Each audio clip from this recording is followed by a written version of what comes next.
वक्रतुंड महाकाय सूर्यकोटि समाप्रभ निर्विघ्नं कुरु मे देव सर्वकार्येषु सर्वदा। या कुन्देन्दुतुषारहारधवला या शुभ्रवस्त्रावृता या वीणावरदण्डमण्डितकरा या श्वेतपद्मासना या ब्रह्माच्युतशङ्कर प्रभूतिभिर्देवे सदा वन्दिता। श्यामां पातु सरस्वती भगवती निशेष जाड्यापः। गुरुर्ब्रह्मा गुरुर्विष्णु गुरुर्देवो महेश्वर गुरुर्साक्षात् परं ब्रह्म तस्मै श्री गुरुवे नमः। नमस्तुते व्यासविदा विशालबुद्धे उल्लारविन्दायत पत्रनेत्रं येन त्वया भारततैलपूर्णः प्रज्वालितो ज्ञानमयः प्रदीपः। नमो देव्ये महादेव्ये शिवाय सततं नमः। नमः प्रकृते भद्राय नियता प्रणस्ता स्मृताम्। आइए हनुमंत बिराजिए कथा कहूँ मति अनुसार प्रेम सहित गादी धरो पधारिए पवन कुमार। सियावर रामचंद्र की जय रघुवीर रामचंद्र की जय पवन सुत हनुमान की जय उमापति महादेव की जय। बोलो रे भाई सब संतन की जय। मंगल मूर्ति मारुति नंदन मंगल मूर्ति मारुति नंदन सकल अमंगल मूल निकंदन सकल अमंगल मूल निकंदन सकल अमंगल मंगल मूर्ति मारुति नंदन मंगल मूर्ति मारुति नंदन। चरण कमल बंदौ सब काहू चरण कमल बंदौ सब काहू देहु राम पद नेहु निभाहु देहु राम पद नेहु निभाहु। मंगल मूर्ति मारुति नंदन मंगल मूर्ति मारुति नंदन। मात पिता गुरु गणपति शारदा मात पिता गुरु गणपति शारदा मात पिता गुरु गणपति शारदा मात पिता गुरु गणपति शारदा। शिवा समेत शंभु सुख नारद शिवा समेत भूषुक नारद मंगल मूर्ति मारुति नंदन मंगल मूर्ति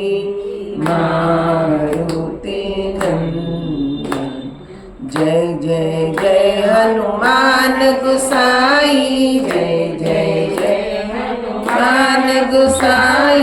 कृपा करो गुरुदेव की नाई, कृपा करो गुरुदेव की नाई।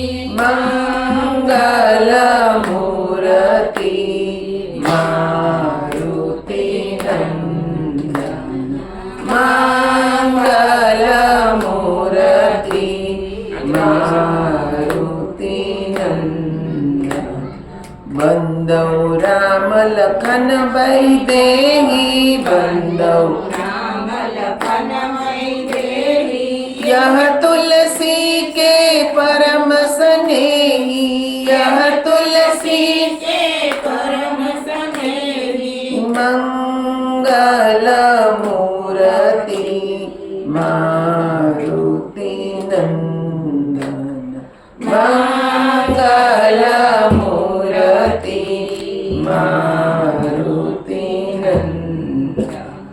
सकल अमंगल मूल निकंदन, सकल अमंगल मूल निकंदन। मंगल मूर्ति मारुति नंदन, मंगल मूर्ति मारुति नंदन, मंगल मूर्ति मारुति नंदन। बोल सियावर रामचंद्र भगवान की जय, उमापति महादेव की जय। एक भजन गाय माताजी नो પછી કથા શરૂ કરી।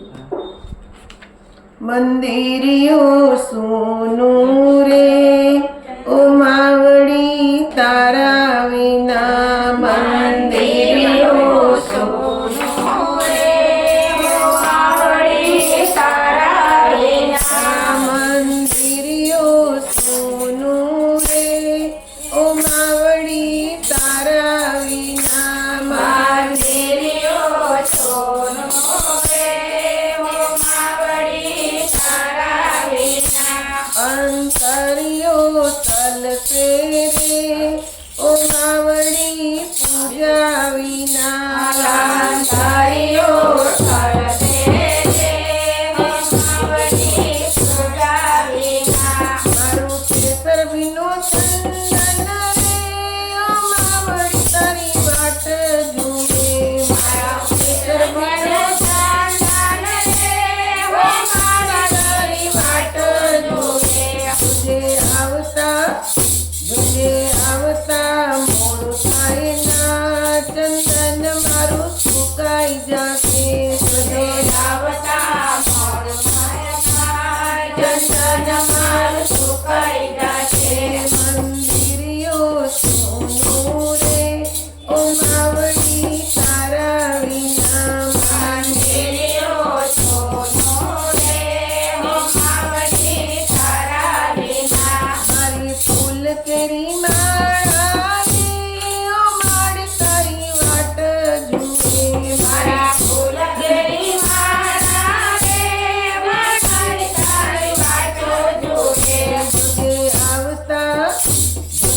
आवता मोरू थाय ना, फूलो मारा करमाई जाके।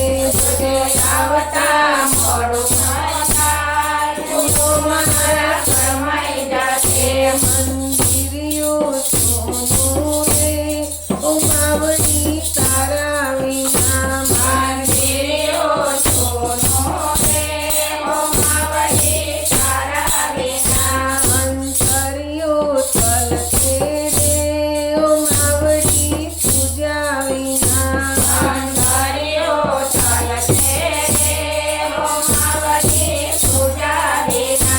मारो भाव विनो प्रसाद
તારા ભક્તો તને વિનવે રે કે શિવને વિલંબ કરે.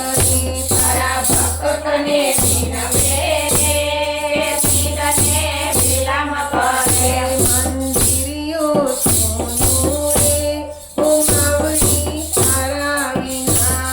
મંદિરિયો સોનું રે ઓ માવડી તારા વિના. અંતરિયો ચલતે રે ઓ માવડી પૂજા વિના. અંતરિયો ચલતે રે ઓ માવડી પૂજા વિના. ઓ શ્રી અંબે માત કી જય. સિયાવર રામચંદ્ર ચંદ્ર ભગવાન ભગવાન કી જય. કૃષ્ણ કનૈયા લાલ લાલ કી જય. જગજનની રાજેશ્વરી માં પ્રભુવંશમ જગત ગુરુમ પાદ પદ્મે તયો શ્રિત્વા પ્रणमामि मुहुर्मुहुः. या देवी सर्वभूतेषु शक्तिरूपेण संस्थिता नमस्तस्यै नमस्तस्यै नमस्तस्यै नमो नमः. नमस्तस्यै नमो नमः. नमस्तस्यै नमो नमः.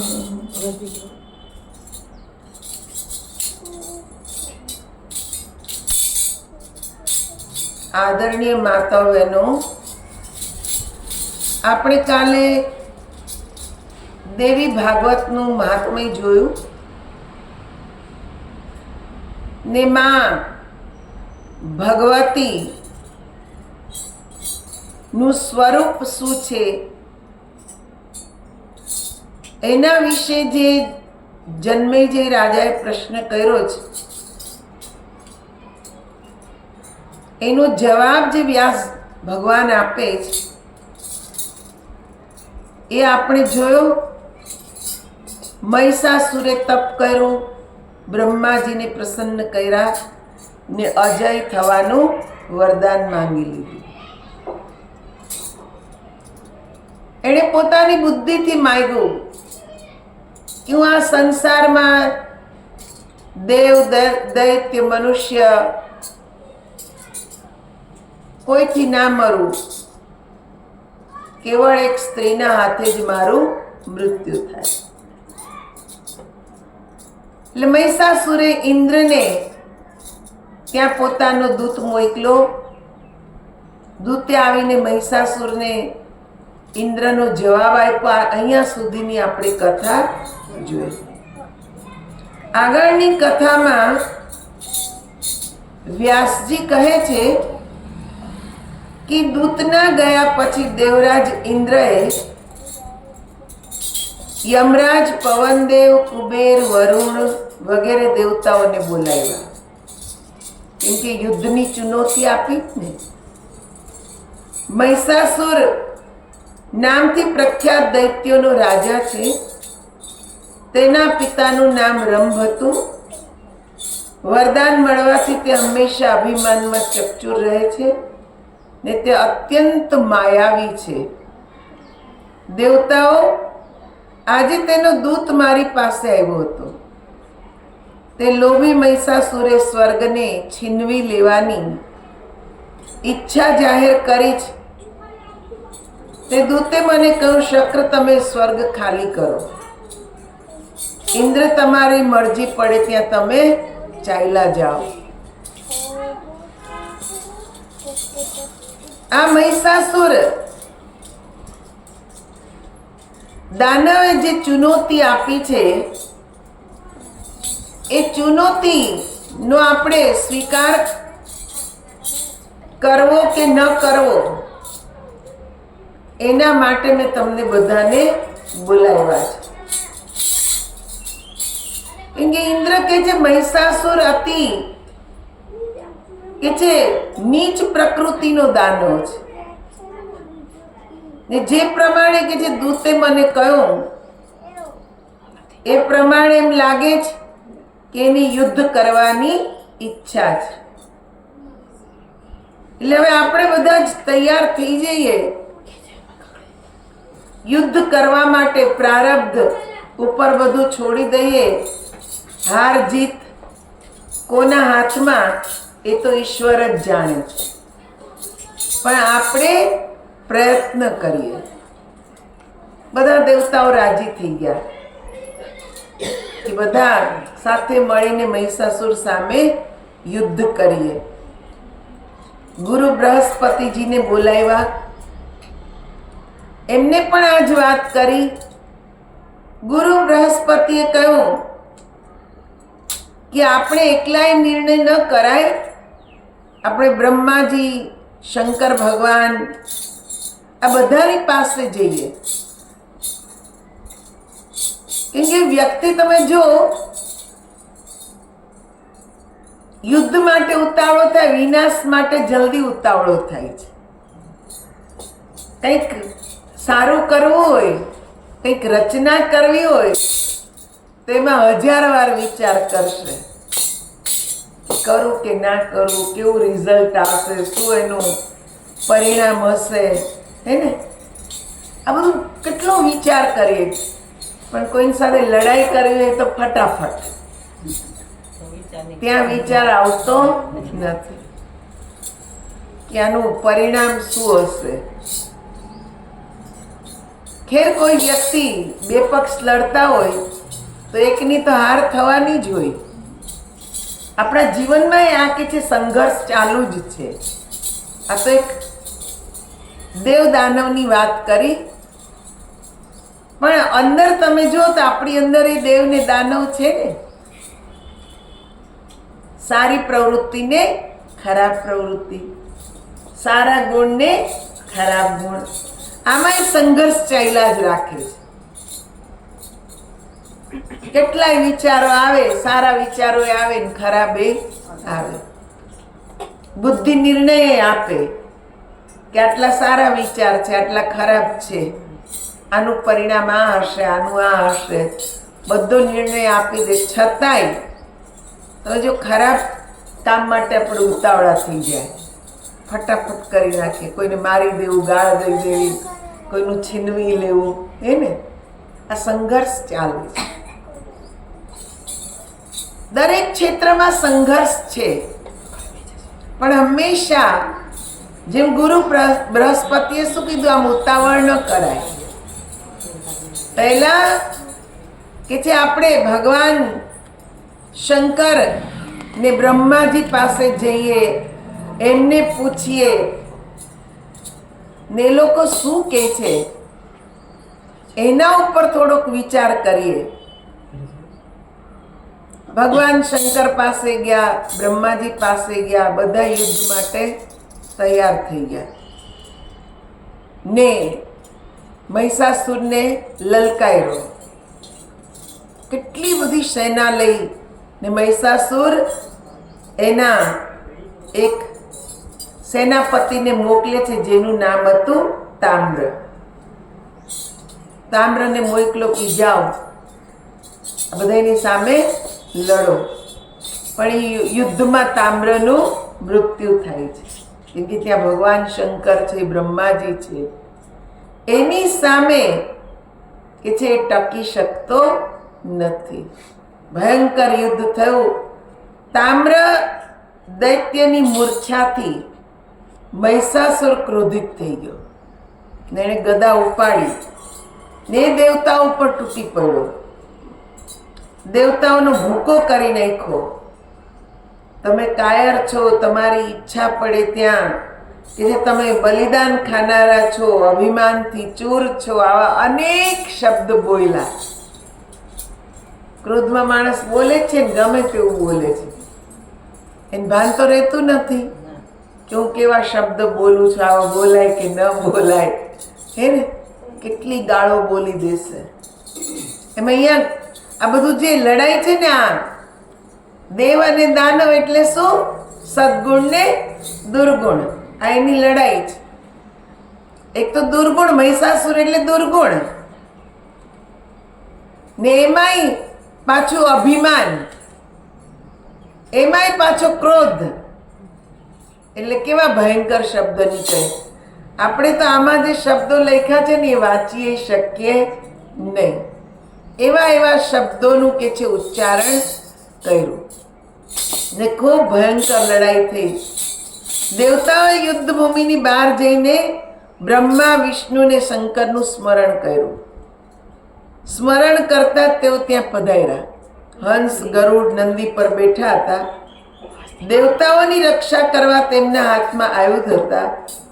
મોહ ઉત્પન્ન કરનારી તે આસુરી માયાને જોઈને ભગવાન વિષ્ણુએ પોતાનું દિવ્ય સુદર્શન ચક્ર ચલાવ્યું.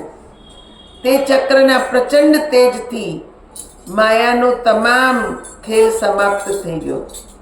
તે સમયે ઉત્પત્તિ, પોષણ અને સંહારના અધિષ્ઠાતા ત્રણેય દેવતા ત્યાં ઉપસ્થિત હતા. મહિષાસુરે તેમને જોઈને યુદ્ધની ઈચ્છાથી પરી ઉઠાવીને આગળ વધ્યો.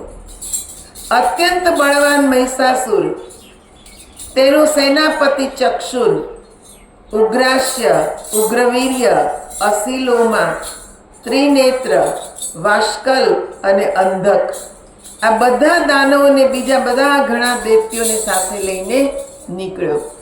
બધાએ કવચ પહેર્યા હતા, બધાના હાથમાં ધનુષ બાણ હતા, બધા રથમાં બેઠા હતા. વરુ જેમ વાછરડાને ઘેરી લે તેમ દેવતાઓને તેઓએ ઘેરી લીધા ને એક સાથે દેવતાઓ ઉપર બાણોની વૃષ્ટિ કરવા લાગ્યા. દેવતાઓએ પણ તે જ રીતે બાણ વર્ષા શરૂ કરી. એકબીજાને મારવા લાગ્યા માટે બધા અથાગ પ્રયત્ન કરતા હતા. ત્યાર પછી ભગવાન વિષ્ણુ અને ભગવાન શંકર સાથે મહિષાસુર અને તેના સાથી દાનવોનું ભયંકર યુદ્ધ થયું ને થોડા સમય પછી બ્રહ્મા, વિષ્ણુ ને મહેશ યુદ્ધ ભૂમિ છોડીને પોતપોતાના સ્થાને ચાલ્યા ગયા. મહાન બળવાન ઇન્દ્ર હાથમાં વજ્ર લઈ યુદ્ધ કરી રહ્યા હતા. વરુણદેવ હાથમાં શક્તિ લઈને દેવરાજને સાથ આપી રહ્યા હતા. યમરાજ પણ દંડ લઈને યુદ્ધ કરી રહ્યા હતા. પછી કુબેર પણ સ્વેચ્છાએ યુદ્ધ કરવા પ્રયત્નશીલ બની ગયા. અગ્નિદેવ પણ હાથમાં શક્તિ લઈને ઇન્દ્રને સહયોગ કરવા લાગ્યા. નક્ષત્રોના અધિપતિ ચંદ્રમા અને ભગવાન સૂર્ય પણ એક સાથે પધાર્યા ને યુદ્ધ કરવા લાગ્યા. દૈત્યવર મહિષાસુરને જોઈને તેઓ યુદ્ધનો નિશ્ચય કરી ચૂક્યા હતા. ત્યાં તો દાનવોની સેના તેમની પાસે પહોંચી ગઈ. બધા સૈનિકો ક્રોધિત થઈ બાણ વર્ષા કરી રહ્યા હતા. તે બાણ ક્રૂર સર્પ જેવા ભયંકર લાગતા હતા. સૈન્યની મધ્યમાં દાનવરાજ મહિષાસુર પાડાના રૂપમાં ઊભો હતો. બંને સેનાઓ સામસામે ગર્જનાઓ કરવા લાગી ને ભયંકર યુદ્ધ શરૂ થયું. તેમના ધનુષ ટંકારમાંથી મેઘ ગર્જના જેવો અવાજ નીકળતો હતો. મહાબળવાન મહિષાસુર અભિમાનમાં ચકચુર હતો. તેને તેના શિંગડાથી પર્વતોના શિખરો ફેંકવા માંડ્યો. તેનાથી દેવતાઓ ઘાયલ થઈ ગયા. તે દૈત્ય અત્યંત અદ્ભુત પ્રાણી હતો. તે ક્રોધથી ભરાયેલો હતો. તેણે ખરીઓના પ્રહારથી તથા પૂંછડું ફેરવીને ઘણા દેવતાઓને મારી નાખ્યા. ત્યારે દેવતાઓ અને ગંધર્વો ડરી ગયા. મહિષાસુરનું પરાક્રમ જોઈને ઇન્દ્રના પગ પણ પાછા પડવા લાગ્યા ને છેવટે ઇન્દ્ર યુદ્ધભૂમિ છોડીને ભાગી ગયા. ઇન્દ્રના નાસી જવાથી વરુણ, કુબેર અને યમરાજ બધા જ ભયથી ગભરાઈ ગયા. ત્યારે વિજયની ઘોષણા કરતો મહિષાસુર પોતાના નિવાસ સ્થાને પાછો ફર્યો. અહીંયા જો આસુરી શક્તિ છે ને બહુ પ્રબળ હોય.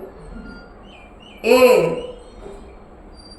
જે સાત્વિક શક્તિ છે એની સામે વધારે બળ કરે છે. આખરે અહીંયા મહિષાસુર બધાય દેવતાઓને હરાવ્યા ને પોતાના ભવનમાં પાછો ફર્યો. મહિષાસુરે ઇન્દ્રનો ઐરાવત હાથી, કામધેનુ ગાય, ઉચ્ચશ્રીવા ઘોડાને પણ પોતાના કબજામાં લઈ લીધા. મહિષાસુરે વિચાર કર્યો કે સેનાને લઈને અત્યારે જ સ્વર્ગ પર ચડાઈ કરવી. તે વખતે દેવતાઓ ભયથી દુઃખી થઈને આમ તેમ સંતાઈ ગયા હતા. ઇન્દ્રનો મહેલ ખાલી હતો. મહિષાસુરે તરત સ્વર્ગમાં જઈ ઇન્દ્રના મહેલ પર પોતાનો કબજો કરી લીધો ને ઇન્દ્રના સિંહાસન પર બેસી ગયો. દેવતાઓના સ્થાને દાનવોને બેસાડ્યા. આ પ્રમાણે પૂરા 100 વર્ષ સુધી ભયંકર યુદ્ધ કરીને મહાઅભિમાની મહિષાસુરે ઇન્દ્રનું ઇન્દ્રપદ પ્રાપ્ત કરી લીધું. આમ થવાથી દેવતાઓ સ્વર્ગ છોડીને પર્વતોની ગુફાઓમાં રહેવા લાગ્યા. આ પરિસ્થિતિમાં દેવતાઓએ ભયંકર દુઃખો ભોગવ્યા. રાજન લાંબા સમય સુધી દુઃખો સહીને દેવતાઓની હિંમત ખૂટી ગઈ. ત્યારે તે બધા મળીને ફરી બ્રહ્માજીની શરણમાં ગયા. કારણ કે પ્રજાનો બધો ભાર ચતુર્મુખી બ્રહ્માજી પર હોય છે. તેઓનું રાજસિક રૂપ છે. બ્રહ્માજી કામ વાસના પર બેસીને વેદોનું નિર્માણ કરી રહ્યા હતા. કમળાસન પર બેસીને વેદોનું નિર્માણ કરી રહ્યા હતા. તેમના માનસ પુત્રો મરીચ વગેરે વેદ જ્ઞાતા મુનિઓ બ્રહ્માજીની સેવામાં સિદ્ધ. ચારણ, ગંધર્વ, કિન્નર, પન્નગ અને ઉરગ બધા જ બ્રહ્માજીની સ્તુતિમાં સામેલ હતા. આખરે મહિષાસુરે કે છે સ્વર્ગનું રાજ્ય લઈ લીધું. આપણા જીવનમાં એ આવું ઘણી વાર થાય.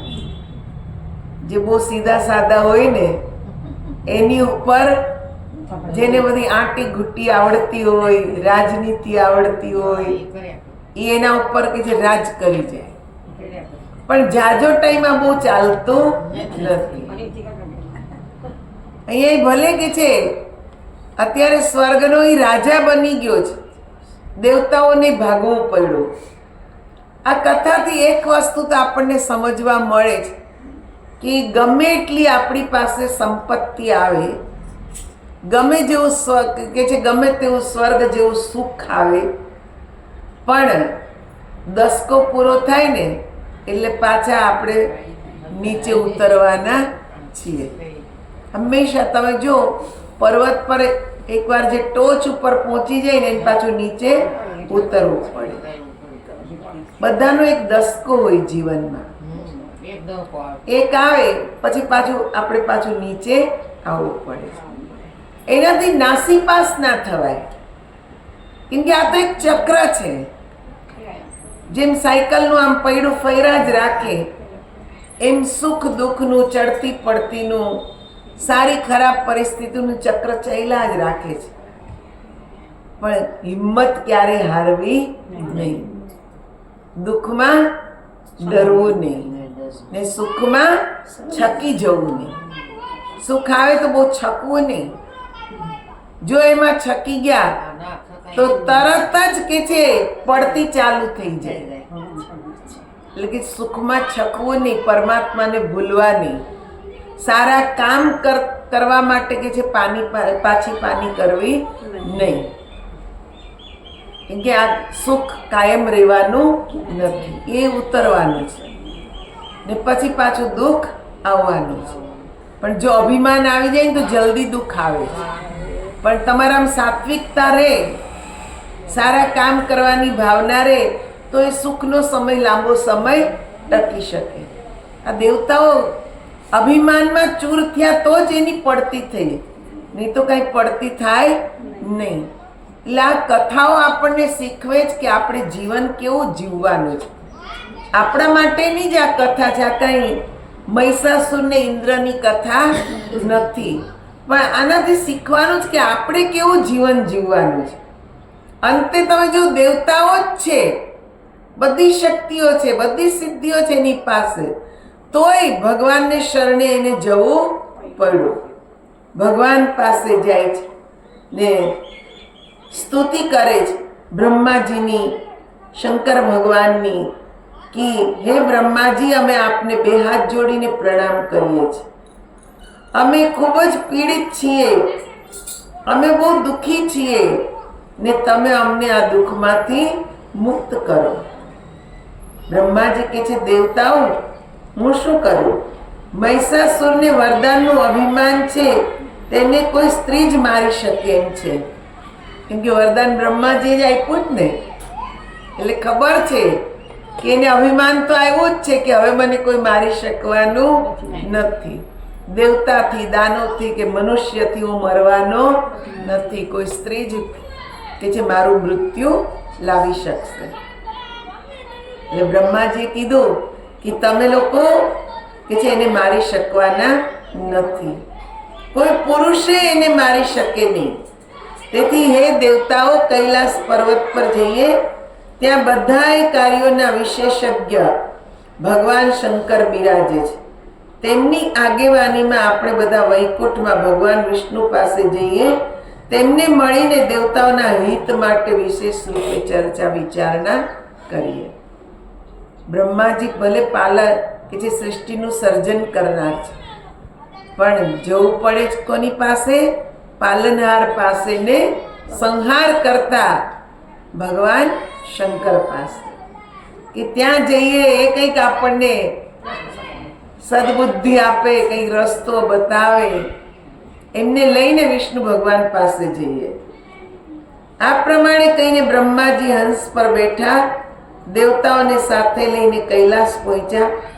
બ્રહ્માજી ત્યાં પહોંચ્યા તે પહેલા જ તેમના આવવાના સમાચાર ભગવાન શંકરને મળી ગયા હતા.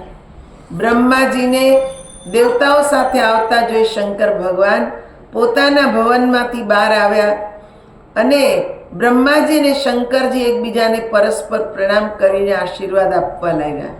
બધા દેવતાઓએ શંકર ભગવાનના ચરણોમાં માથું નમાવ્યું. ગિરજાપતિ ભગવાન શંકરે બધા દેવતાઓને બેસવા માટે આસન આપ્યું ને પછી સ્વયં બેઠા. તેમણે દેવતાઓની કુશળ સમાચાર પૂછ્યા, આવવાનું કારણ પૂછ્યું. જો એક શિષ્ટાચાર શીખવાડ્યો કે આપણે ક્યારેય આપણા વડીલો પાસે જઈએ, આપણા ગુરુજન પાસે જઈએ, સંતો પાસે જઈએ તો કે છે ત્યાં આપણે એ ના જોવાનું હોય કે ઉંમરમાં હું મોટો છું, તું મોટો છે, પણ ત્યાં એમનું સ્થાન કયું છે એ સ્થાન જોઈ ને એમને કે છે પ્રણામ કરવા જોઈએ. પ્રણામ કરીએ એટલે આશીર્વાદ મળે. ઝૂકવામાં કે છે શરમ રાખવી નહીં. જ્યાં તમે ઝૂકો છો ત્યાંથી તમે કંઈક પામો છો. અહીંયા બ્રહ્માજી છે તોય ભગવાન શંકરને પ્રણામ કરે. ભગવાન શંકરે મહાન શક્તિ છે તોય બ્રહ્માજીને પ્રણામ કરે છે. શંકર ભગવાનના ઘરે બધા દેવતા આવ્યા છે એટલે સ્વયં શંકર ભગવાન બધાની કે છે આગતા સ્વાગતા કરે છે. બેસવાનું આસન આપે છે, ખાનપાન માટે પૂછે છે. આ બધું શિષ્ટાચાર શીખવાડ્યો છે કે આપણા ઘરમાં ક્યારેય કોઈ અતિથિ, સંત, સાધુ, બ્રાહ્મણ કોઈ આવે તો પહેલાં તો કે છે શિષ્ટાચાર દાખવો. આવો, બેસો, પાણી પાવ, પછી એને સમાચાર પૂછો. ભગવાને પહેલાં બધો શિષ્ટાચાર કર્યો, પછી પૂછ્યું કે તમારું આવવાનું કારણ શું. આપણે તો અત્યારે આવે એટલે પહેલાં પૂછતા જ નથી. બેસો કે હા કે ના, પહેલાં એમ જ પૂછે ક્યાંથી આવ્યા, કોનું કામ છે, હે ને? સીધું જ કરીએ જ, ક્યાંથી આવ્યા, કોનું કામ છે, શું કરવું છે. પણ નહીં, આવો, પહેલાં આવો, બેસો, એને પાણી પાવ ને પછી એને પૂછો. ભલે અજાણી વ્યક્તિ છે તોય આપણે આપણો શિષ્ટાચાર ભૂલવો જોઈએ નહીં. એવું ન થાય. ભાવના તો આપણી જો પવિત્ર હોય ને તેવું ન થાય.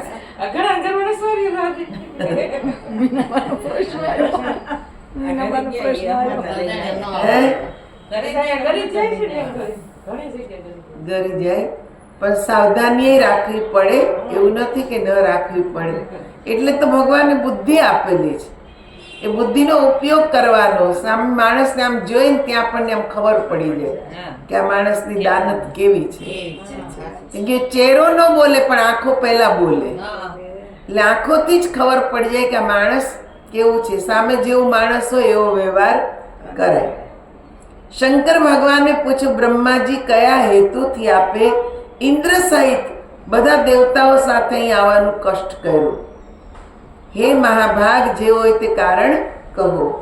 બ્રહ્માજી બોલ્યા, સુરેશ સ્વર્ગમાં રહેવાવાળા ઇન્દ્રાદિ બધા દેવતાઓને મહિષાસુર અત્યંત દુઃખ આપી રહ્યો છે. તેના ભયથી બિચારા દેવતાઓએ પર્વતોની ગુફામાં આશ્રય લીધો છે. મહિષાસુર અને અન્ય કેટલાય દૈત્યો દેવતાઓ સાથે શત્રુતા રાખે છે. અત્યારે યજ્ઞ ભાગ દૈત્યો મેળવે છે. તેથી દુઃખી થઈ આ બધા લોકપાલો આપની શરણમાં આવ્યા છે. શંભુ આપના નિવાસ સ્થાને આ વિકટ પ્રશ્નને માટે મારી સાથે દેવતાઓનું આગમન થયું છે. હે સુરેશ્વર, હવે આ લોકોના હિતમાં જે યોગ્ય લાગે તેવી વ્યવસ્થા કરવાની કૃપા કરો. જે યોગ્ય લાગે તેવી વ્યવસ્થા કરો. હે ભૂત ભાવન, બધા જ દેવતાઓનું હિત આપના હાથમાં છે. બ્રહ્માજી કેટલી વિનમ્રતાથી પ્રશ્ન રાખ્યો છે કે દેવતાઓ અત્યારે કે છે ઘર વગરના થઈ ગયા છે. વિચાર કરો કેવી કપોળી સ્થિતિ. સ્વર્ગના રાજા છે તોય પર્વતોની ગુફામાં રહેવું પડે છે. ખાવાના ઠેકાણા નથી. સ્થિતિ દરેકની આવી ક્યારેક ને ક્યારેક કે છે આવે, પણ ભગવાનનો આશ્રય લેવાનો, અવળા વિચાર કરવાના નહીં. ભગવાનનો આશ્રય લઈએ તો ત્યાંથી કંઈક રસ્તો સૂજે. એટલે જ બ્રહ્માજી બધા દેવતાને લઈને ભગવાન શંકર પાસે ગયા. આપણને શીખવાડે છે કે આપણે મુસીબત આવે ને તો બધા માણસો આગળ નહીં રડવાનું, ભગવાન પાસે જઈને રડવાનું. ભગવાનને કહેવાનું કે હવે તમે રસ્તો સુજાડો. એટલે કઈ મૂર્તિ ન બોલે, પણ આપણી અંતરાત્મામાંથી અવાજ આવે. પ્રાર્થના કરતા કરતા આપણે આમ મૌન થઈ જાય ને એટલે અંદરથી અવાજ આવે કે તું આ કર. પહેલો જે અવાજ આવે ને ઈશ્વરનો અવાજ હોય ને, એ કરીએ ને તો એમાં આપણું કે છે કાર્ય સફળ થાય. વ્યાસજી કહે છે બ્રહ્માજીની વાત સાંભળીને ભગવાન શંકરના મુખ પર પ્રસન્નતા છવાઈ ગઈ. તેઓ અત્યંત મધુર વાણીમાં કહેવા લાગ્યા, વિભુ, આ આપનું જ પરાક્રમ છે. આપે તેને વરદાન આપ્યું છે. ખરેખર દેવતાઓ માટે બીજું કયું અનિષ્ટ કાર્ય હોઈ શકે? આપના વરદાનથી જ મહિષાસુરમાં આટલી અપાર શક્તિ છે ને તેના કારણે જ તે દેવતાઓને ડરાવ્યા કરે છે. બ્રહ્માજી, એવી કોણ યોગ્ય સ્ત્રી છે જે ભયંકર અભિમાની આ દાનવને મારી શકે? સંગ્રામમાં જવા લાયક ન તો મારા પત્ની છે ન આપના ભાગ્યશાળી. આ દેવીઓ જો યુદ્ધમાં જાય તો પણ તેમને સફળતા કઈ રીતે મળે? મહાભાગ્યશાળી ઇન્દ્રાણી પણ યુદ્ધ કળા જાણતા નથી. બીજી કઈ સ્ત્રીમાં આટલી શક્તિ છે જે આ મદોન્મત્ત દુષ્ટ દાનવને મારી શકે? તેથી મારા મનમાં એવો વિચાર આવે છે કે આપણે બધા તરત ભગવાન વિષ્ણુ પાસે જઈએ ને તેમની સ્તુતિ કરીને દેવતાઓનું હિત સાધવા માટે તેમને તૈયાર કરીએ. કારણ કે બધા જ કાર્યોની સિદ્ધિ આપનારા બુદ્ધિમાનોમાં પ્રથમ સ્થાન તેમનું છે. તેમને મળ્યા પછી જ આ સંબંધમાં નિશ્ચય કરવાનું યોગ્ય થશે. તેઓ કોઈ યુક્તિથી અથવા બુદ્ધિથી કાર્યસિદ્ધિ માટેનો કિમિયો બતાવશે. બ્રહ્માજીની ભૂલ છે, પણ ભગવાન શંકર કેટલા મધુર વાણીમાં ભૂલ બતાવે છે. આપણે હોય તો આ તે જ કર્યું એટલે જ આમ થયું, હે ને? કેટલો ફરક. એ ધીરે રહીને કે છે કે આ બધું પરાક્રમ તો તમારો જ છે. તમે જ એને વરદાન આપ્યું કે સ્ત્રીના હાથે તારો મૃત્યુ થશે, પણ તમે જ બતાવો આપણી પાસે જે સ્ત્રીઓ છે એમાં ક્યાં એવી શક્તિ છે કે જે એને મારી શકે. એટલે સામેના માણસની ભૂલ બતાવવી હોય ને તોય પ્રેમથી તમે એને ભૂલ બતાવો તો સ્વીકાર કરી લે, પણ સામે આપણે એટલો જ ગુસ્સો કરીએ ને તો લડાઈ થાય. ગયા હોય તોડ કરવા, પણ ત્યાં કે છે બીજું યુદ્ધ ઊભું થઈ જાય. એટલે સંતો આપણને આ શીખવાડે, મહાપુરુષો એમના જીવનથી શીખવાડે છે કે મુસીબતનો સામનો કેવી રીતે કરવો. સામેની વ્યક્તિને ભૂલ બતાવવી છે, પણ કેવી રીતે બતાવવી? પ્રેમથી તમે એને બતાવો ને તો એને કીધું એની ભૂલે સમજાય ને એની બુદ્ધિમાં પણ ઉતરે કે હવે આ ભૂલ થઈ તેનું નિવારણ કેવી રીતે કરવું. વ્યાસજી કહે છે કે ભગવાન શંકરની વાત સાંભળી ને બ્રહ્માજી, બધા દેવતા ભગવાન શંકર સાથે વૈકુંઠમાં જવા તૈયાર થયા. ત્યારે શુભ સુકન થવા લાગ્યા. શુભ સંકેત આપતો શીતળ મન સુગંધિત વાયુ પ્રસરવા લાગ્યો. રસ્તામાં જ્યાં ત્યાં પવિત્ર પક્ષીઓ મધુર ટવકા કરતા હતા. આકાશ સ્વચ્છ હતું, દિશાઓ સ્વચ્છ હતી. આ પ્રમાણે દેવતાની યાત્રામાં બધા શુભ સુકન થવા લાગ્યા.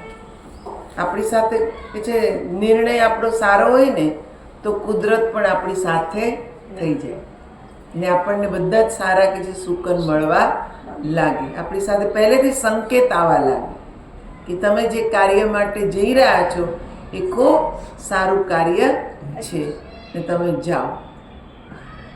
એટલે હંમેશા આપણી સાથે જે થાય છે એનું બારીકાઈથી નિરીક્ષણ કરો તો આપણને સમજ પડે કે આપણે કેટલું સાચું કરીએ છીએ ને કેટલું ખોટું કરીએ છીએ.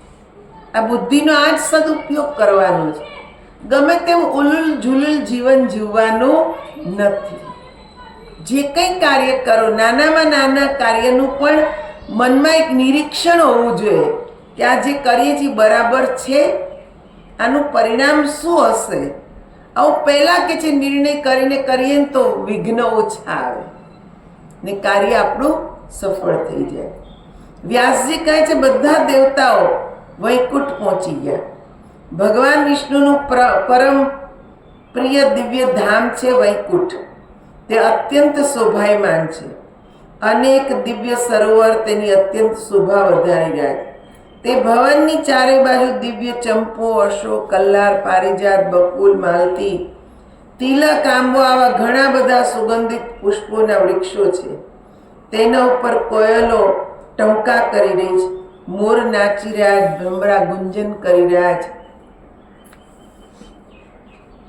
આવા દિવ્ય બગીચાઓથી ભવન સારી રીતે સજ્જ છે.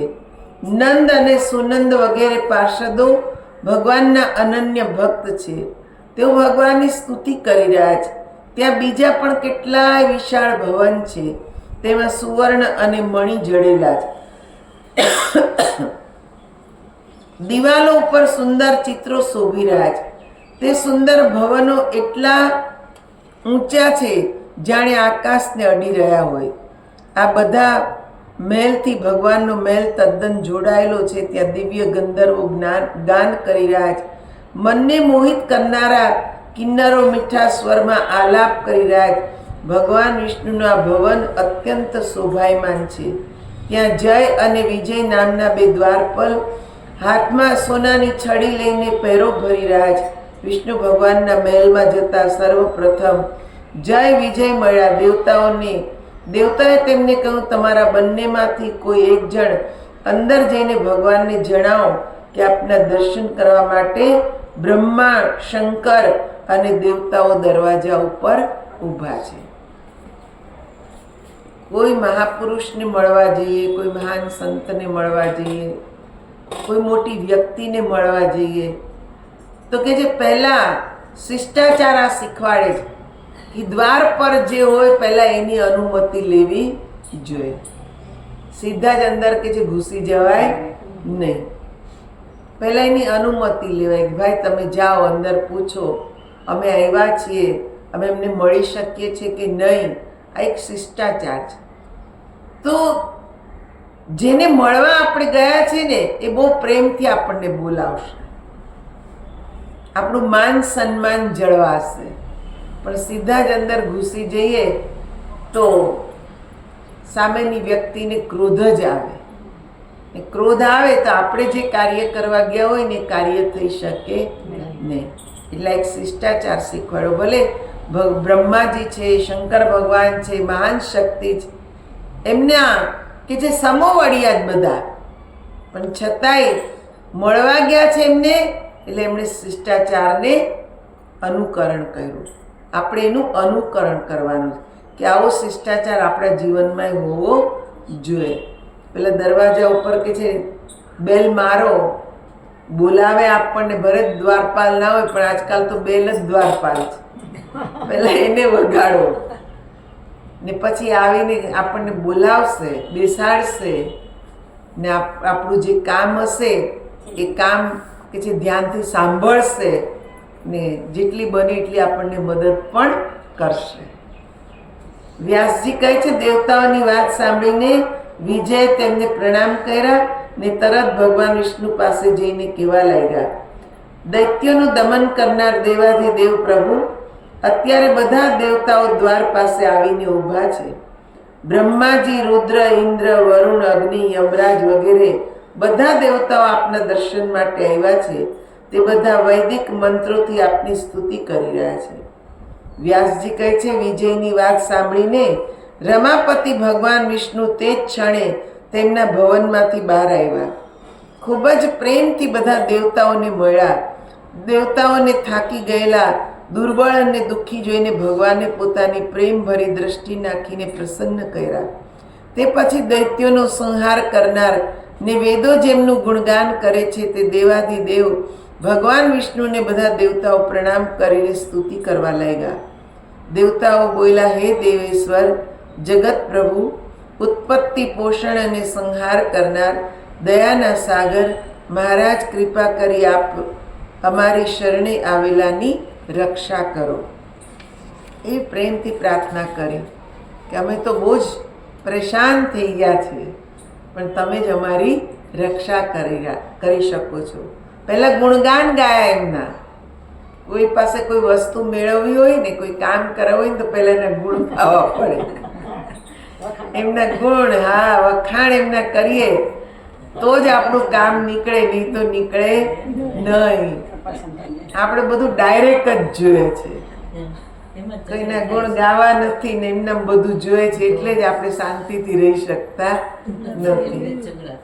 હા, ભગવાન વિષ્ણુએ કહ્યું, આ બધા દેવતાઓ આસન પર બિરાજો ને તમારા કુશળ સમાચાર કહો ને જણાવો.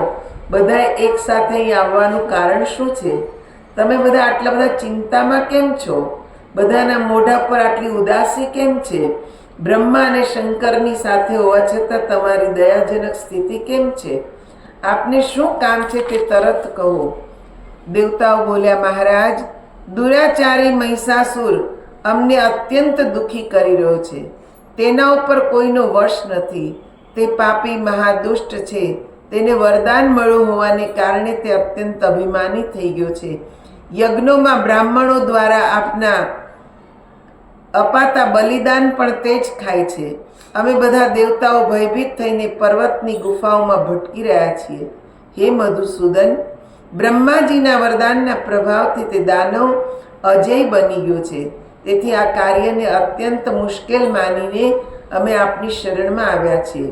દાનવોનો સંહાર કરનાર શ્રી કૃષ્ણ, દેવતાનો ઉદ્ધાર કરવામાં આપ પૂરી રીતે સમર્થ છો. કોઈ પણ દાનવી માયા આપનાથી અજાણી નથી. તેથી મહિષાસુરને મારવાની આપ જ વ્યવસ્થા કરો. બ્રહ્માજીએ તેને વરદાન આપી દીધું છે, પુરુષ માત્રથી તું અવધ્ય રહીશ. એટલે કે તે કોઈ પણ પુરુષના હાથે તો મરાશે જ નહીં. અને જો કોઈ સ્ત્રી દ્વારા તેના વધની કલ્પના કરવામાં આવે તો તે બિલકુલ અસંભવ લાગે છે. કારણ કે કઈ સ્ત્રીમાં એવી શક્તિ છે જે યુદ્ધમાં તે દુષ્ટને મારી શકે? તે મહિષાસુર દુષ્ટ તો હતો જ, પરંતુ વરદાનના પ્રભાવથી તેની ઉદંડતામાં વધારો થયો છે. ભગવતી, પાર્વતી, લક્ષ્મી, સચી અથવા શારદા, આમાં એવું કોણ છે જે આ દુષ્ટને મારવા સમર્થ હોય? ભૂમંડળનો ભાર વહન કરનારા ભગવાન, ભક્તો પર દયા કરવાનો આપનો સ્વભાવ છે. તેથી કઈ રીતે આ દૈત્યનું મૃત્યુ થશે એ વિષયમાં ગંભીરતાથી વિચાર કરીને દેવતાઓનું કાર્ય સાધવાની કૃપા કરો. વ્યાસજી કહે છે, દેવતાઓની આવી વાત સાંભળીને ભગવાન વિષ્ણુનું શ્રીમુખ હાસ્યથી ખીલી ઉઠ્યું. તેઓ કહેવા લાગ્યા, પૂર્વકાળની વાત છે. ભગવાન અહીંયા મહિષાસુરની કથા સંભળાવે છે. તમે જોયું, આ એક અત્યાર સુધીનો જે પ્રસંગ જોયો ત્યાં બધી જ જગ્યાએ એક જ વાત કરવામાં આવી, બ્રહ્માજીને, શંકર ભગવાનને, વિષ્ણુ ભગવાનને, કે મહિષાસુર યજ્ઞોમાં જે આહુતિ અપાય છે, જે બલિદાન અપાય છે, એ હવે બધું આ દૈત્યો લઈ રહ્યા છે, અમને મળતું નથી. દૈત્યોને કે જે દેવતાઓને મનુષ્યો જે અગ્નિ કરે છે, યજ્ઞ કરે છે ને એમાં જે આહુતિ આપે છે એનાથી એ લોકો પોષાય, તો મોટું કોણ? મનુષ્ય. કેમ કે એનામાં શક્તિ છે કઈ? કર્મ કરવાની. એટલે જ મનુષ્ય શ્રેષ્ઠ છે. ભલે દેવતાઓ પાસે બધી રિદ્ધિ સિદ્ધિ બધું જ હોય, પણ નિભે છે કોના ઉપર? મનુષ્ય ઉપર.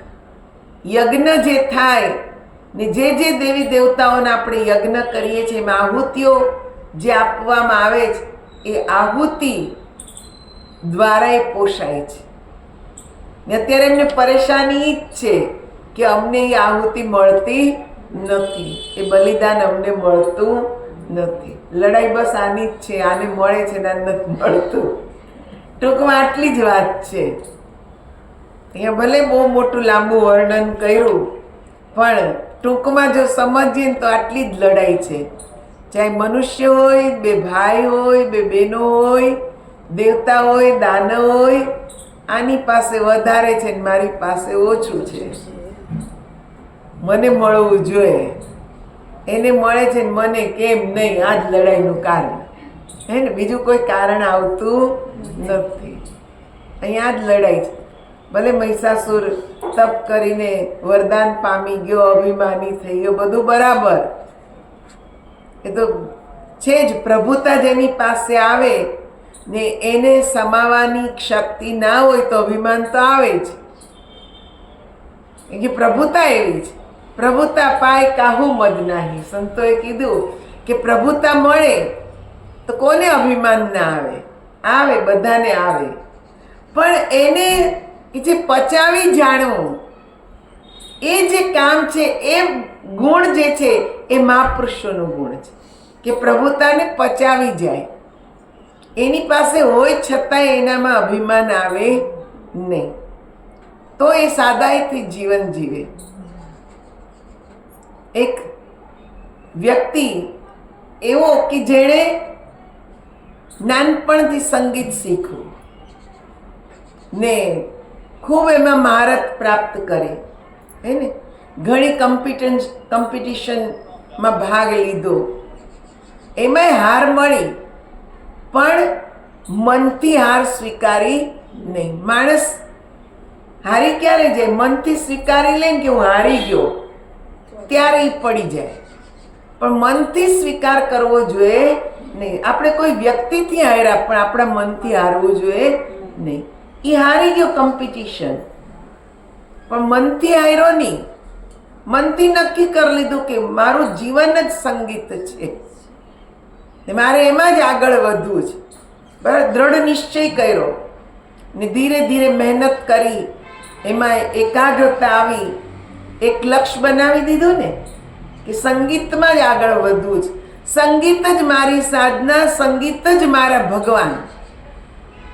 આ બધું કે છે એ સંગીત દ્વારા ધીરે ધીરે કે છે એમાં આગળ વધ્યો, કમ્પોઝર બન્યો. એને ગીતો પણ અનેક બનાવ્યા, ગાયા, ખૂબ પ્રસિદ્ધિ મળી, પણ મનમાં પ્રસિદ્ધિ આવવા દીધી નહીં. મન તો એટલું સિમ્પલ છે, વિચારો એના, એનું જીવન એટલું સિમ્પલ. કેટલો કરોડો કે છે એની કમાવા લાગ્યો માણસ, કરોડપતિ થઈ ગયો. કાંઈ નહોતું ત્યાં કે છે બંગલાય બનાવી લીધા, પોતાનો સ્ટુડિયો બનાવી લીધો, બધું જ કરી લીધું. પૈસા એની પાસે આવ્યા, એક કોમ્પિટિશનમાં જીત થઈ, પૈસા આવ્યા, બધા એને કીધું એશ કરો, પાર્ટી કરો, ગાડી ખરીદી લે, ફલાણું ખરીદી લે. એ કે નહીં, મારું લક્ષ્ય શું છે? સંગીત. એણે પોતાનો સ્ટુડિયો બનાવ્યો. સાધના છે ને એની, લક્ષ્ય છે એનું સંગીત. સ્ટુડિયો બનાવ્યો, એમાં સાધન વસાવ્યા, એમાં એ કામ કરવા લાગ્યો. ધીરે ધીરે પ્રસિદ્ધિ મળી. પ્રસિદ્ધિ મળવા છતાંય એણે આડંબરવાળું જીવન ન જીવ્યું. એણે કેવું જીવન જીવ્યું? સાદું. ના કોઈ કમાન્ડોઝ, ના કોઈ શેડોઝ, કોઈ જ નહીં. કોઈ કે છે સિક્યુરિટી વાળા નહીં. પોતાનું જીવન સિમ્પલ છે કે છે ને કે આપણી અંદર જ જો મન આપણું મજબૂત હોય, જીવનમાં સચ્ચાઈ હોય, તો કોઈનો ડર હોય નહીં. ડર કોને હોય? જે બેઈમાનીથી જીવતો હોય. ઈમાનદારીનું જીવન, ઈમાનદારીથી કામ કરવું, ઈમાનદારીથી લેવું, બધાની સાથે પ્રેમથી વર્તન કરવું, એટલું સિમ્પલ જીવન. મોંઘી મોંઘી ગાડીઓ હોવા છતાંય એને ક્યાંક જવું હોય તો એકલો કે છે સ્કૂટર લઈને નીકળી પડે. તો આ એક કે જે ભક્ત, એક મહાન વ્યક્તિના ગુણ છે કે પ્રભુતા એની પાસે આવી, કરોડો રૂપિયા આવ્યા, જાહો જલાલી આવી, બધું જ આવ્યું, પણ જીવન કેવું બનાવ્યું? સાદું, વિનમ્રતા, પોતાની અંદર ઈમાનદારી. તો એવા વ્યક્તિને સંસારમાં કોઈ હરાવી શકે નહીં. આ કલયુગમાં આવા માણસો છે.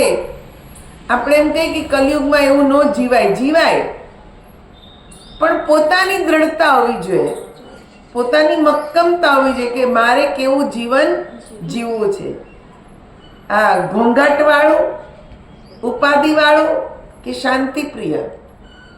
આપણે શાંતિવાળું જીવન જીવવું જ, તો બધાથી મુક્ત થઈ ને મનને અંતર્મુખ કરવું પડે. શાંતિથી, ઈમાનદારીથી જીવો. તમને કોઈ કે છે બહારના ઠાટબાટની જરૂર પડશે નહીં. તમે જેમાં છો એમાં જ તમે ખુશીથી, આનંદથી રહી શકો છો. અહીંયા એ જ કે છે આ કથા સમજાવે કે લેવાની ભાવના છોડો. આને આટલું ને આને આટલું કેમ, આને વધારે ને મને ઓછું કેમ, આ બધું જ છોડી દેવાનું. ઈશ્વરે આપણને આપણા ભાગ્ય પ્રમાણે જે આપ્યું છે એમાં જ આનંદ માનવાનો. એમાં જો ખુશી રાખો તો કોઈ કે છે તમને ક્યાંય હરાવી શકશે નહીં. વ્યાસજી કહે છે કે દેવાધિદેવ ભગવાન વિષ્ણુના ઉપયુક્ત વચનો પૂરા થતા જ બ્રહ્માજીના શરીરમાંથી સ્વયં એક મહાન તેજ પુંજ પ્રગટ થયો. તે અત્યંત પ્રકાશમાન તેમજ દુસહ્ય હતું. તેની આકૃતિ લાલ હતી. પદ્મરાગ મણિ જેવા તે તેજ પુંજના અવયવો અત્યંત સુંદર હતા. તેનામાં થોડી શીતળતા પણ હતી ને ઉષ્ણતા પણ હતી. અનેક કિરણો તેની શોભા વધારતા હતા. મહારાજ, ત્યાર પછી ભગવાન શંકરના શરીરમાંથી એક અદ્ભુત અને વિશાળ તેજ પ્રગટ થયું. શ્વેત વર્ણથી શોભાયમાન તે તીક્ષ્ણ તેજ પુંજ આકૃતિ અત્યંત ભયંકર લાગતી હતી. તેની સામે કોઈ જોઈ શકતું નહોતું. દૈત્યો માટે તે અત્યંત ભયંકર અને દેવતાઓ માટે અત્યંત આશ્ચર્યજનક સુખ આપનાર હતી. તે આકૃતિ ખૂબ વિકરાળ હતી, જાણે તમો ગુણથી ઓતપ્રોત કોઈ બીજો પર્વત જ પ્રગટ થઈ ગયો હોય. તે પછી ભગવાન વિષ્ણુના શરીરમાંથી એક બીજી તેજ રાશિ આવી. શ્યામ વર્ણવાળા અત્યંત પ્રકાશિત તે તેજમાં સત્વગુણની પ્રધાનતા હતી. પછી ઇન્દ્રના શરીરમાંથી એક અલૌકિક તથા દુસ્સહ્ય તેજ પ્રગટ થયું. બધી જ શક્તિઓથી સંપન્ન તે તેજમાં બધા ગુણો હતા. તે તેજ પ્રમાણે વરુણ, કુબેર, યમરાજ અને અગ્નિના શરીરમાંથી પણ જુદા જુદા તેજ પ્રગટ થયા.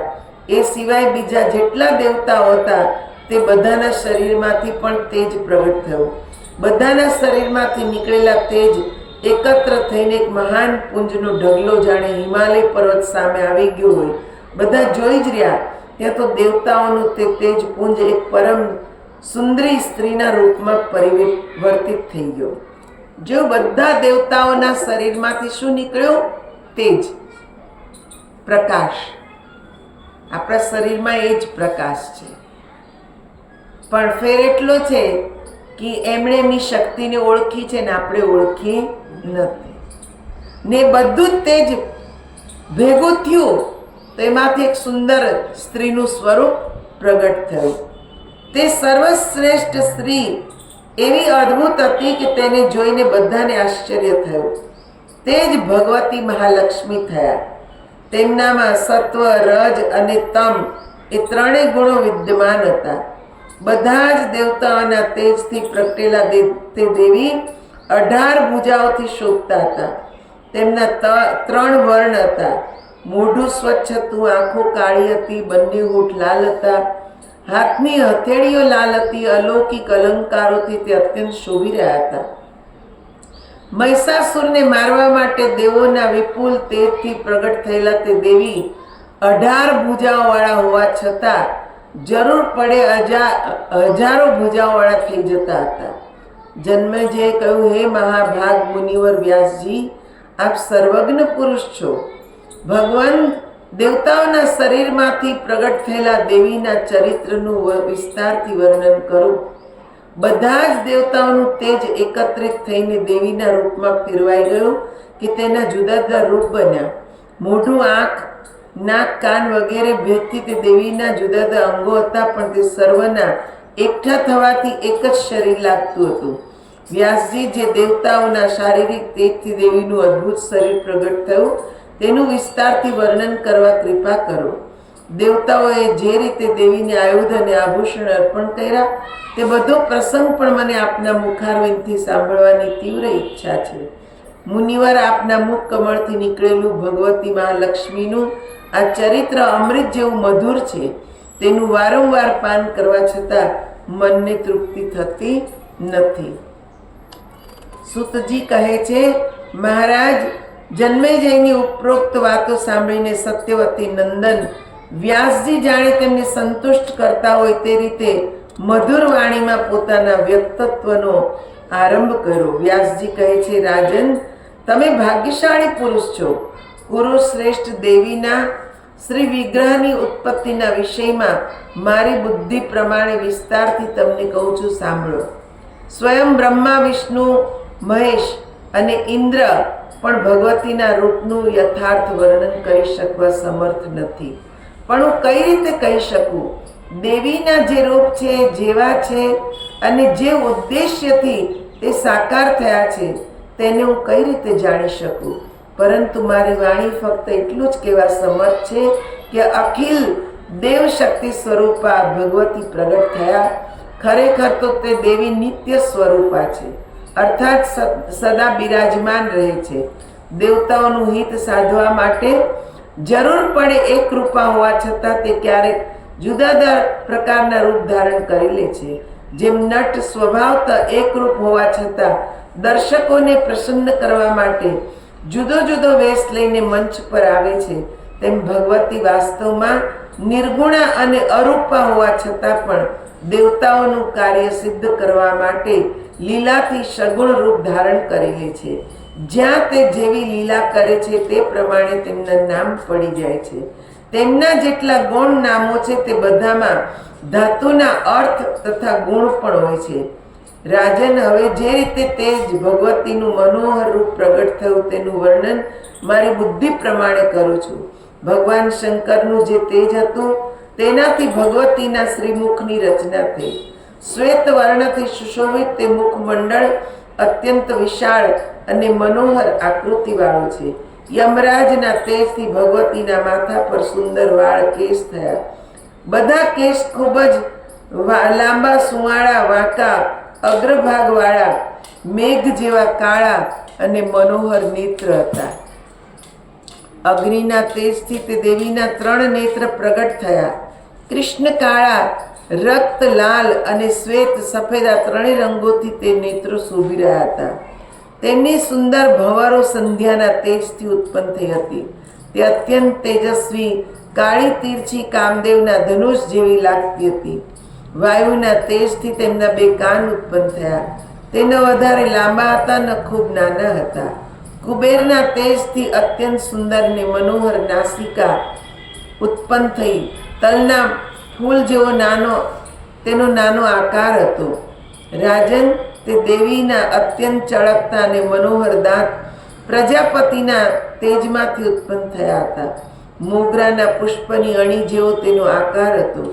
દેવીનો અત્યંત રતુમડો નીચેનો ઓઠ અરુણના તેજથી અને તેનો ઉપરનો ઓઠ કાર્તિક સ્વામીના તેજથી ઉત્પન્ન થયો હતો. ભગવાન વિષ્ણુના તેજથી તેમની 18 ભુજાઓ ઉત્પન્ન થઈ.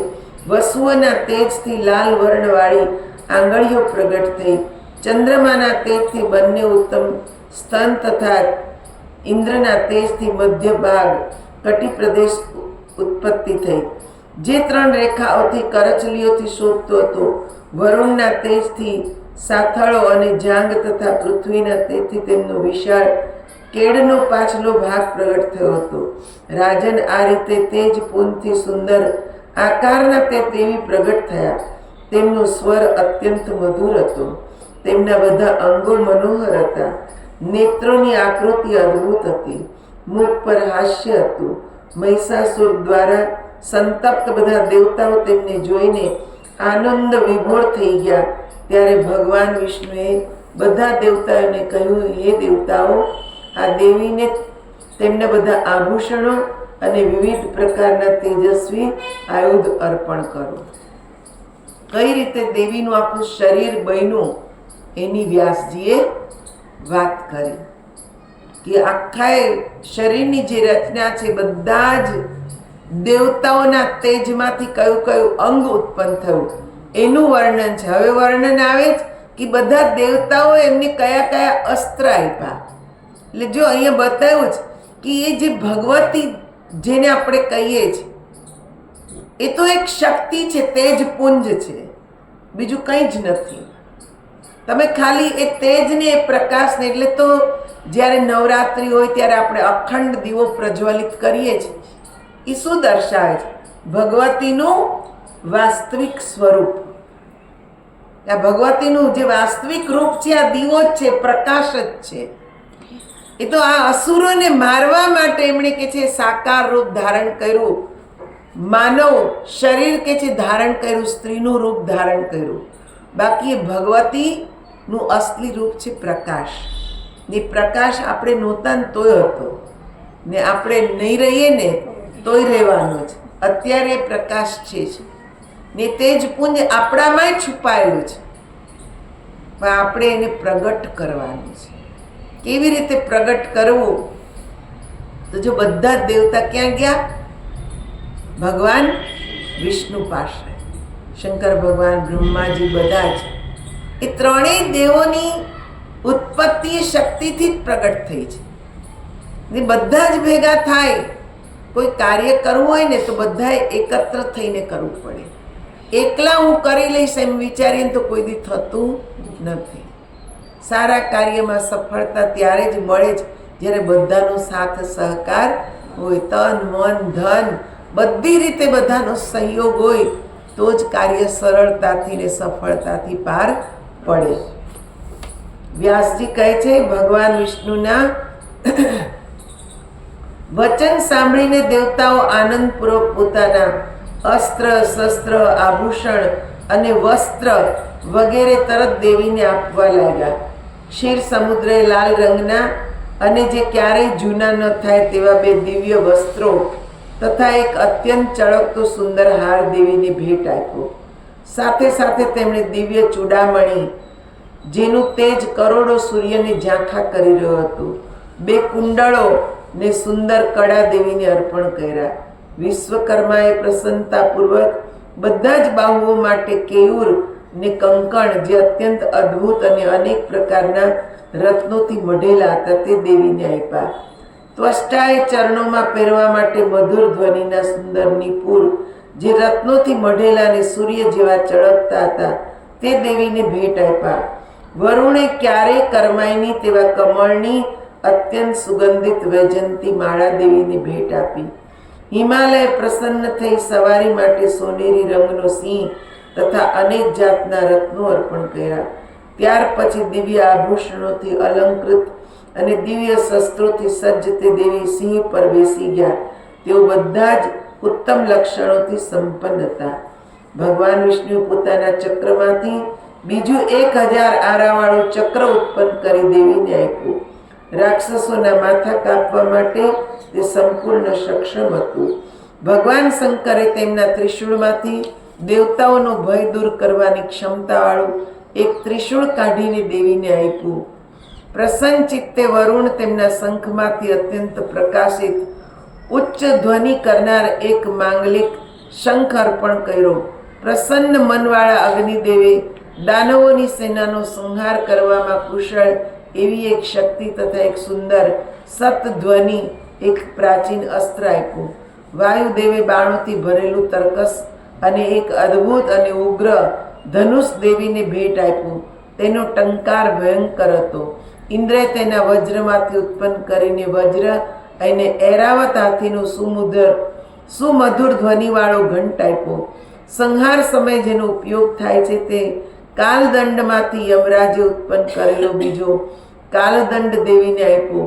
બ્રહ્માજીએ ગંગાજળમાંથી ભરીને દિવ્ય કમંડળ અને વરુણે પ્રસન્નતાપૂર્વક એક પાસ દેવીને આપ્યો. રાજન સાક્ષાત કાળે તેમને ઢાલ અને તલવાર આપ્યા.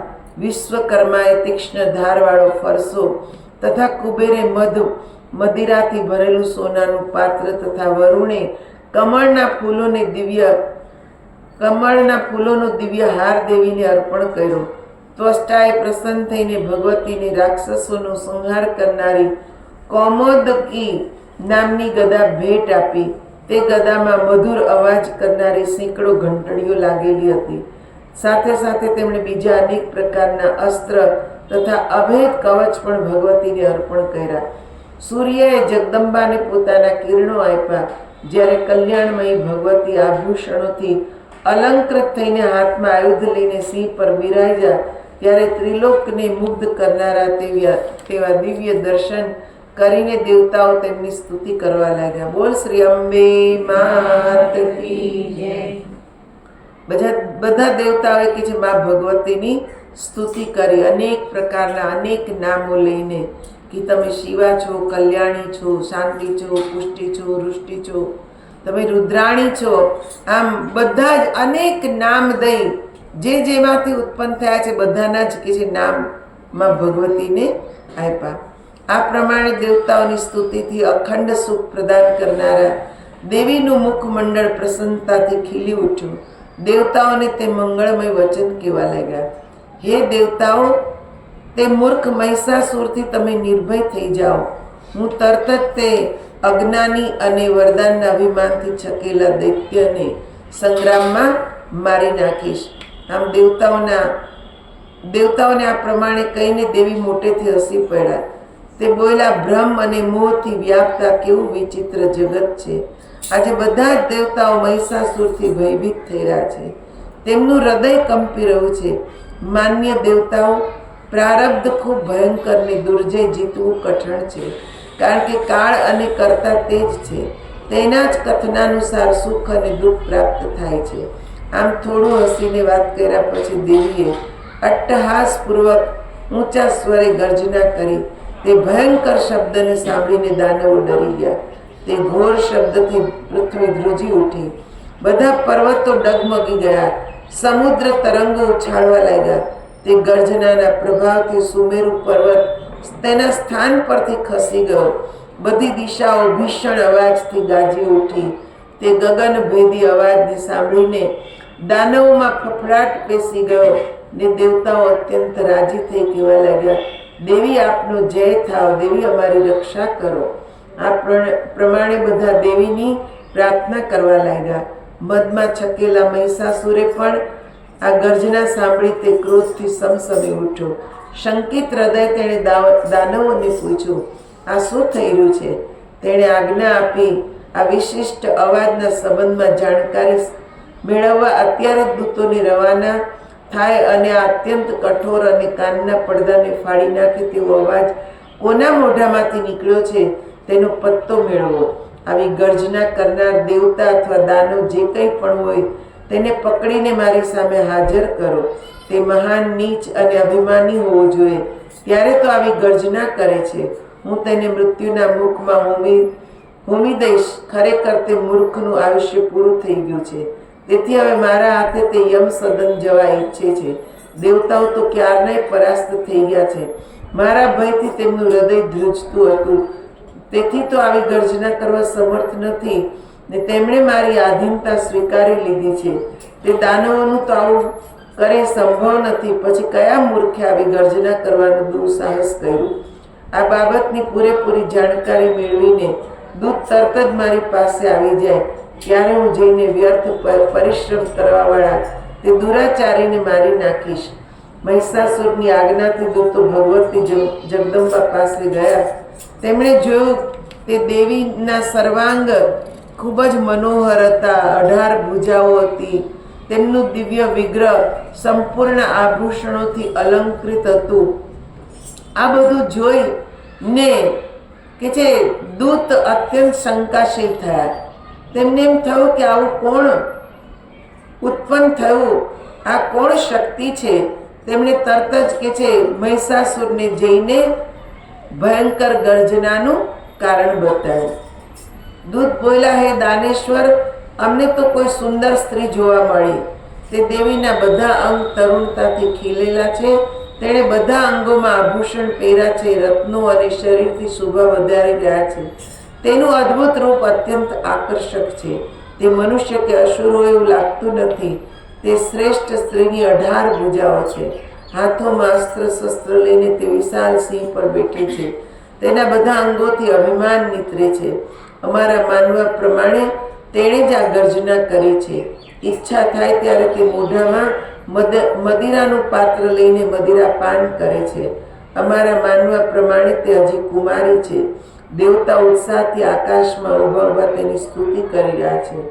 દેવતાઓ કહે છે, દેવી આપનું જય થાઓ, આપ અમારી રક્ષા કરો, શત્રુને પરાસ્ત કરો.